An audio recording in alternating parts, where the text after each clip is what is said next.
दोस्तों नमस्कार। बिहनिया संजय से मैं कौशल तिवारी। नवरात्रि का 7वां दिन है, यानी नारी शक्ति को यह पूजने का समय है, यह वक्त है। लेकिन छत्तीसगढ़ में गांव गांव में फैली स्वास्थ्य मितानी में आंदोलनरत है। छल प्रपंच के सहारे इस आंदोलन को तोड़ने की कोशिश भी हुई। एक गुट ने बकायदा गुलाल उड़ाकर सरकार द्वारा मांगे मान लेने का नारा भी लगाया, खुशियां भी मनाई।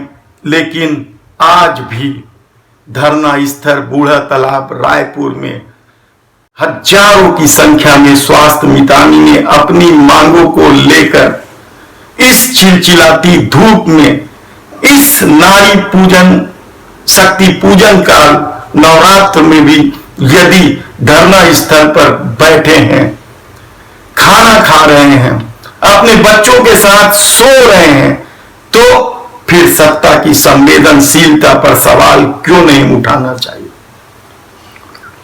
भूपेश है तो भरोसा है कि नारे लगाने वाले उन कर्मचारी संगठनों को भी सोचना चाहिए कि धरना स्थल पर किस तरीके से इस चिलचिलाती धूप में बदहवास की हालत है।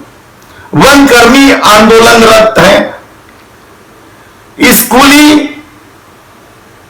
सफाई कर्मी भी आंदोलनरत हैं, उसमें भी महिलाएं शामिल हैं जो स्कूलों की सफाई करती है। वे भी वहीं खाना तक बना रही हैं, वहीं सो रही हैं, वहीं रह रही हैं। और संविदा बिजली कर्मियों के आंदोलन से तो प्रदेश में बिजली व्यवस्था भी प्रभावित हुआ है। लेकिन सत्ता खैरागढ़ चुनाव में व्यस्त है, उसे खैरागढ़ में चुनाव जीतना है। वह खैरागढ़ में के लिए इस सारी योजनाओं को रखा है। खैरागढ़ जिला बनाने की घोषणा हुई है और निसंदेह इस घोषणा से कांग्रेस का पलड़ा मजबूत हुआ है। लेकिन स्वास्थ्य मितानी ने जो स्वास्थ्य व्यवस्था की ग्रामीण क्षेत्रों में रीढ़ है, हर घर के रसोई तक पहुंचने वाली यह मितानी ने यदि आंदोलनरत है और उस आंदोलन को छल प्रपंच के सहारे कमजोर करने की कोशिश हो रही है, तो फिर इसका क्या मतलब है। मतलब साफ है कि सत्ता अपने में मस्त है, चाहे कुछ भी हो जाए। स्वास्थ्य मितानी ने गांव गांव में हर सरकारी अभियान का झंडा बरदार होती है। उन्हें क्या मिलता है, कहीं 3,000 रुपए, कहीं 4,000 रुपए।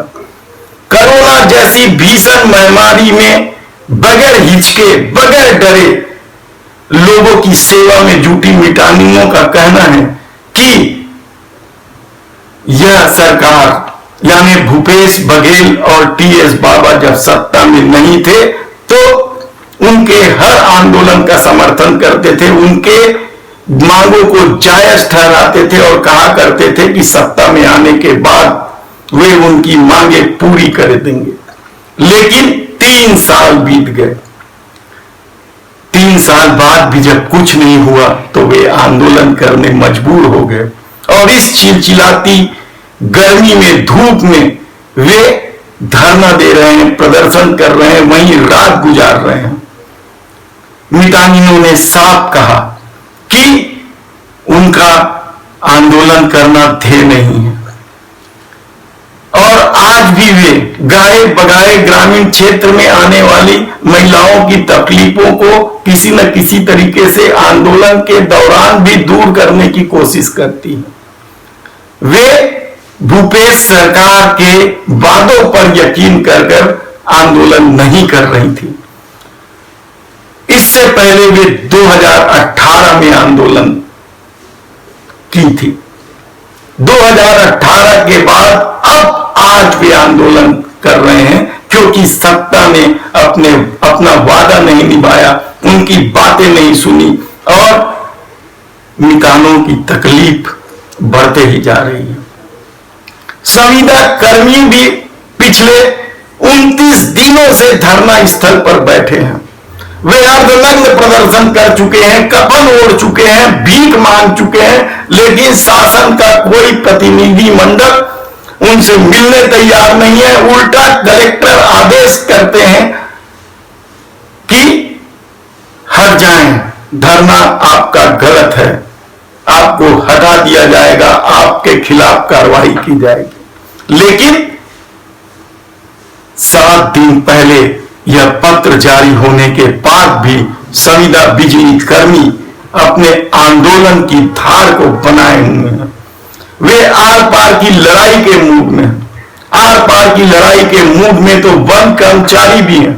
वे भी सतत आंदोलन कर रहे हैं और जंगलों में लकड़ी चोरी से लेकर आगजनी, पता नहीं क्या क्या घटनाएं लगातार हो रही है, लेकिन शासन प्रशासन को इसकी चिंता नहीं है। वह कहां लगी है, शासन प्रशासन क्या कर रहा है, हम आपको बता चुके हैं। और स्कूली सफाई कर्मी तो जिस तरीके से वहीं खाना बना रहे हैं, वहीं खा रहे हैं, वहीं बैठे हैं। बड़ी संख्या में सफाई कर्मियों के साथ महिलाएं भी हैं, कुछ तो अपने बच्चों को लेकर भी आ जाती हैं। लेकिन शासन की असंवेदनशीलता का नजारा आपको देखना है तो आप किसी भी समय दोपहर में धरना स्थल चले जाइए। किस तरीके से इस भीषण गर्मी में आदमी घर से निकलना नहीं चाहता है बगैर काम के, उस भीषण गर्मी में वे लोग किस तरीके से आंदोलन कर रहे हैं। क्या यह सत्ता की संवेदनशीलता है? सवाल आपसे है, आप जरूर सोचिएगा। धन्यवाद।